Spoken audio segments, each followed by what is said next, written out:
The canon of Emily Dickinson is both varied and deep.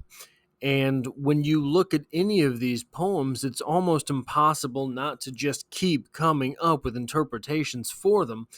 And today's poem is a poem that I've looked at several times on the channel, reached several conclusions for the poem, and I keep coming up with different ones, not because I am special. No, quite the opposite, because Emily Dickinson herself was incomparable. And so there's a different, the poem in question is I Felt a Funeral in My Brain. And there is a bit of a different aspect to this poem that I wanted to look at for this discussion. Welcome to Strip Cover Lit, where we squeeze the bigger picture out of literature. I'm Adrian Ford, and we're here for another poetry discussion, which will appear, of course, in the poetry discussion playlist, but also in the Emily Dickinson playlist here on the channel. The poem in question reads as such: I felt a funeral in my brain, and mourners to and fro kept treading, till it seemed that sense was breaking through. And when they all were seated, a service, like a drum, kept beating, till I thought my mind was going numb. And then I heard them lift a box and creak across my soul, with those same boots of lead again. Then space began to toll, as all the heavens were a bell, and being but an ear and eye, and silence, some strange race, wrecked solitary here. And then a plank in reason broke, and I dropped down and down, and hit a world at every plunge, and finished knowing then.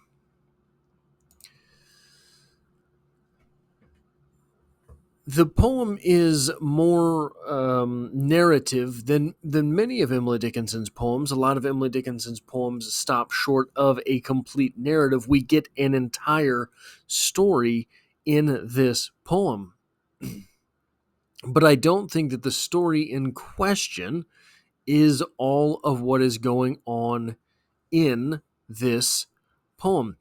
Now, I'm going to introduce you to the notes that I have for this poem, but I need to maybe do this in reverse order as I was thinking about it while I was reading the poem. So we're going to jump down here with a little bit of biography on Emily Dickinson. Emily Dickinson was a reclusive poet.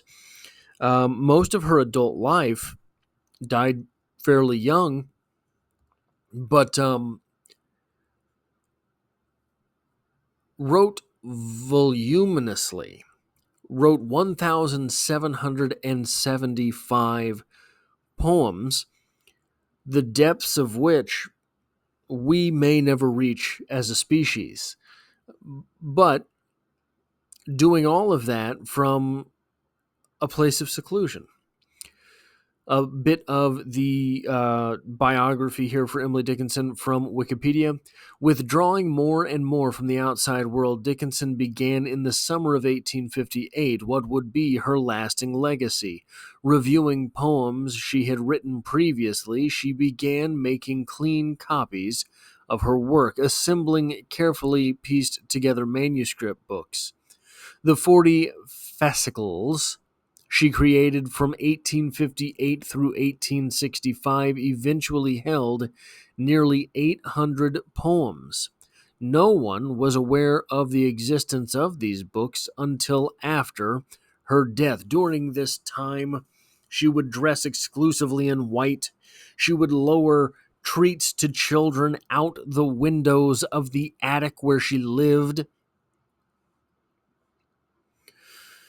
It is possible that Emily Dickinson was simply dedicating herself to her craft.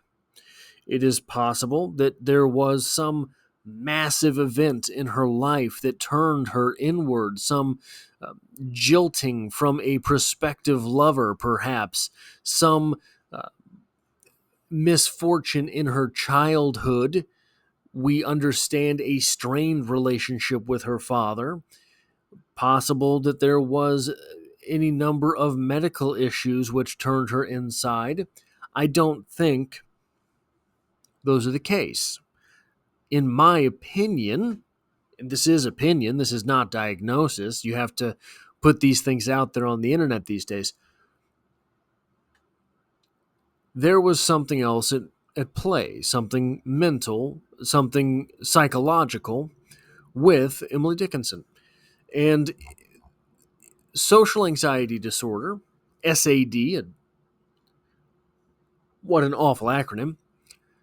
We get this from the internet, also known as social phobia, is an anxiety disorder characterized by sentiments of fear and anxiety in social situations, causing considerable distress and impairing ability to function in at least some aspects of daily life. These fears can be triggered by perceived or actual scrutiny from others.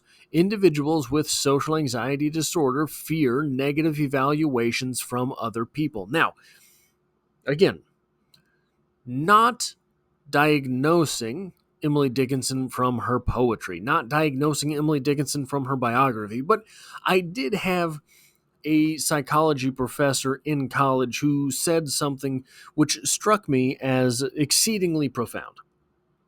Most of these psychological disorders, depression, anxiety disorder, I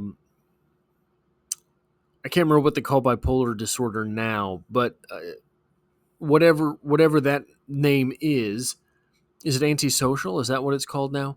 Um, he says that basically all of us have those things a little bit sometimes in our lives. Most of that stuff. There's certain things, psychopathy, schizophrenia, that we don't. Those things are more out of bounds from the normal expectations for psychology through an entire lifetime.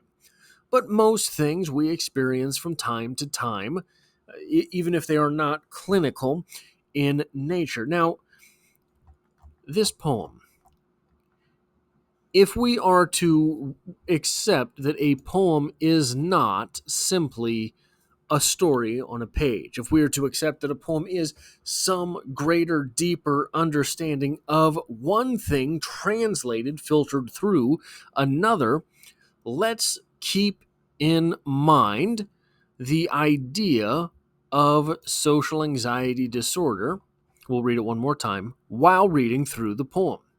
Also known as social phobia, is an anxiety disorder characterized by sentiments of fear and anxiety in social situations, causing considerable distress and impairing ability to function in at least some aspects of daily life. These fears can be triggered by perceived or actual scrutiny from others. Individuals with their social anxiety disorder fear negative evaluations from other people. Now, if you were to fear negative evaluations from other people, what would you try to do? You would try not to be noticed. You would try to cloister up and be invisible. And what would be the absolute worst case scenario in that regard? You cloister up, you find yourself invisible, immobile, but that very aspect, that very trait of being invisible becomes the one thing everyone is interested in. So imagine being so still, no one knew you were there, suddenly, in a moment's time, becomes the reason everyone present is giving you attention. That's kind of worst case scenario. I felt a funeral in my brain, and mourners to and fro kept treading, till it seemed that sense was breaking through. I felt a funeral in my brain. But the mourners were wandering to and fro. The mourners were real. They kept treading till it seemed that sense was breaking through. Till it seemed perhaps I was going to calm down. I was going to come out of this episode that I was having. And when they all were seated, a service like a drum. The moment everyone took their seat and was looking at me, because I was being so still, and all of a sudden being so still is the reason everyone is looking at me, a service like a drum kept beating, till I thought my mind was going numb. Everything in my head was going off in such a manner, I didn't think I was getting out of there. I shut down completely. And then I heard them lift a box and creak across my soul with those same boots of lead again. Then space began to toll. I had been so incapacitated that it was basically like being in a casket. I was that immobile. I was basically in a casket, and it creaked across my soul. All the heavens were a bell and being but an ear. All of heavens were a bell and being but an ear. All the heavens were sounding off. Everything extracurricular, everything powerful in the universe, of the universe, was sounding off, and all I could do was receive it. And I, and silence, some strange race, wrecked solitary here. Everything was going off, and I was alone with silence. Just me and silence, baby. Just the two of us, silence and I. And then a plank in reason broke, and I dropped down and down. And then that last thread of me telling myself, everything's okay. Everything's going to be all right. You don't have to freak out right now. You don't have to do this. That plank broke, and I dropped down and down into this anxiety, into this destructive idea, and hit a world at every plunge, and finished knowing then. If you finish knowing, what are you doing? You're either feeling or you're numb. Either of those things can lead you into destructive paths. So that is another interpretation that I have here for this poem. If you like this sort of thing, hitting the like button really does help me out, as it tells YouTube to share this video with other literature lovers. If you find yourself here by chance but not design, literature is the only thing I talk about on this channel, dropping multiple videos every single week, and I hope to have you back for the next one.